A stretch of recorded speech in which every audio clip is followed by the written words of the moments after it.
हे बघा सेम तुमचाच प्रश्न आहे हा. 5 वर्षात एक तर आधी तुमचा मुख्यमंत्री किंवा माझा होईल. आधी तुमचा होत असेल मला काही हरकत नव्हती. त्याच्यामुळे तुमचा होईल बोला ठीक आहे ना, आपले ठरले 5 वर्षात राहायचं. जर तुमचा वेळ होणार असेल मला काही हरकत नव्हती. आता हा खोटेपणा कसा आहे सांगतो. समजा असं होतं ना, मग यांनी फोन का नाही उचलला माझा. समजा असं होतं की 2.5 वर्षाचा पहिला मुख्यमंत्री मी, 2.5 वर्षाचे ते, फोन का नाही घेतला, चर्चा का नाही केली.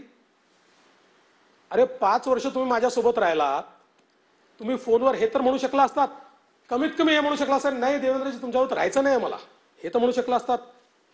तुम्ही चर्चाच केली नाही. याचं कारण सांगतो, आज 100% सांगतो. निवडणुकीच्या आधी यांनी पवार साहेबांची डिलिंग केलं होतं. निवडणुकीच्या आधी ते डिलिंग असं होतं, पवार साहेब त्यांना असं म्हणाले की बघा भाजपची एवढी हवा आहे की त्यांचे एकट्याचे 130 येतील आणि त्यानंतर भाजप तुम्हाला विचारणार नाही. त्यामुळे तुम्ही एक प्रयत्न करा की भाजप ज्या ठिकाणी आमच्या विरुद्ध लढत आहे तिथे आम्हाला मदत करा, त्यांच्या जागा कमी करा. जिथे काँग्रेस लढत आहे तिथे आम्ही तुम्हाला मदत करतो, तुमच्या जागा आपण काही वाढवू, जेणेकरून आपल्या दोन्ही पक्षांचं महत्त्व राहील. आणि तुम्ही बघा अनेक ठिकाणी आता समजा पुण्यातल्या 2 जागा आमच्या त्या ठिकाणी पडल्या. आता ठीक आहे दोघेही आमच्या सोबत आहेत ते, पण त्या पडल्या. त्या दोन्ही जागा 4,000 4,500 मतांनी आमच्या पडल्या. अख्खी शिवसेना पूर्णपणे म्हणजे त्यावेळेसच महाविकास आघाडी असं समजून शिवसेना त्यांच्यासोबत काम करत होती राष्ट्रवादीसोबत. त्यामुळे त्यांनी हे प्लॅनिंग आधीच केलं होतं. आता ते स्टोऱ्या तयार करतात. माझा सवाल आहे, चला एक अजून विचारतो मी. त्यांचं बाळासाहेबांना वचन काय होतं, शिवसैनिकाला मुख्यमंत्री करतो. का नाही केलं शिवसैनिकाला. तुम्ही त्या ठिकाणी एकनाथ शिंदेना सांगितलं एकनाथ तुम्हाला मुख्यमंत्री करायचं आहे. त्यांच्या घरी गार्डी लागली, गार्ड एकनाथ शिंदेच्या घरी.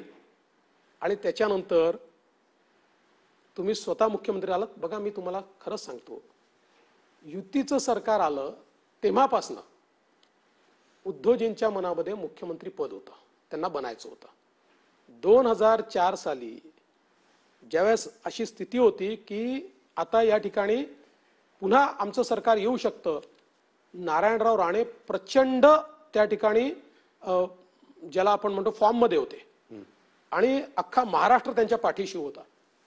यांना असं वाटलं की राणे म्हणजे जर आपलं त्या ठिकाणी पुन्हा सरकार आलं तर राणेंचेच लोक आहेत सगळे, आपल्याला मुख्यमंत्री होता येणार नाही.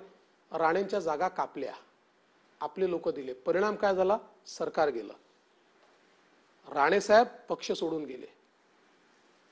त्या वेळेपासून त्यांच्या मनामध्ये आहे. आणि मी तुम्हाला सांगतो हीच गोष्ट त्यांनी एकनाथ शिंदेसोबतही केली.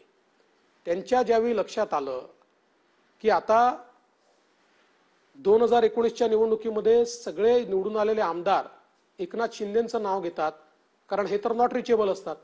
एकनाथ शिंदे त्या आमदारांच्या पाठीशी उभे राहायचे, इलेक्शनमध्ये मदत करायचे, दौरे करायचे, काय लागलं नाही लागलं पाहायचे, तिथलं जे पॉलिटिकल मॅन्युव्हरिंग आहे ते करायचे, बसवायचं उठवायचं सगळ्या गोष्टी करायचे.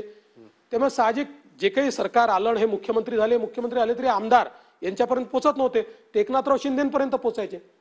त्यांच्या लक्षात आलं की अजून एक नारायण राणे तयार होत आहेत आणि हे जर अशा प्रकारे इतके मजबूत झाले आणि आता यांना कापलं नाही तर आदित्य ठाकरेंच्या हाती आम्हाला पक्ष देता येणार नाही. आणि मग त्यांनी त्यांचे पर कापण सुरू केलं. मग ते इथपर्यंत पोहोचलं की एकनाथराव शिंदे मंत्र्याच्या विभागाची बैठक मुख्यमंत्री घेऊ शकतो, पण मंत्र्याला न बोलवता आदित्य ठाकरे त्यांच्या बैठका घेऊ लागले. शेवटी हे जे शिंदे साहेब आहेत ना, कट्टर शिवसैनिक आहे साहेब. मला 6 महिन्यापूर्वी माझा इंटरव्ह्यू आहे, मला कोणीतरी विचारलं, मला वाटतं त्यावेळेस ज्योतिरादित्य सिंधियांचं झालं होतं, मला कोणीतरी विचारलं, म्हणाले तिकडे शिंदे तर इकडे शिंदे का. मी सांगितलं एकनाथ शिंदे इतके कट्टर शिवसैनिक आहेत की ते आम्ही ते प्रयत्नही करत नाही, ते येणारही नाही. मला देखील. पण जेव्हा अशी परिस्थिती एकनाथ शिंदेंवर आणली, एकीकडे हिंदुत्व सोडल्यामुळे ठाणे आणि सगळी महाराष्ट्रातली जमीन खाली जाते आहे की ज्या मुद्द्याकरता आपण इतके वर्ष लढलो आणि ज्याच्यावर आपले नेतृत्व तयार झालं ते सोडलंय, आणि दुसरीकडे रोज आपले पंख कापले जात आहेत, म्हणजे आपलं अस्तित्व संपवण्याचा प्रकार आहे. हे ज्यावेळेस लक्षात आलं त्यावेळेस ते बाहेर पडले. त्यामुळे उद्धवजींना पहिल्या दिवशीपासनं मुख्यमंत्री बनायचं होतं. त्याचाच बळी राणेसाहेब गेले, त्याचाच बळी शिंदे साहेब गेले. त्यामुळे त्यांनी एवढ्या मोठ्या मोठ्या गोष्टी सांगू नये, तत्वाच्या गोष्टी सांगू नये, विनाकारण चुकीचे दाखले या ठिकाणी देऊ नये. त्यांनी स्पष्टपणे सांगावं, मला मुख्यमंत्री व्हायचं होतं म्हणून मी भाजपच्या पाठीत खंजीर खुपसला. खंजीर खुपसला.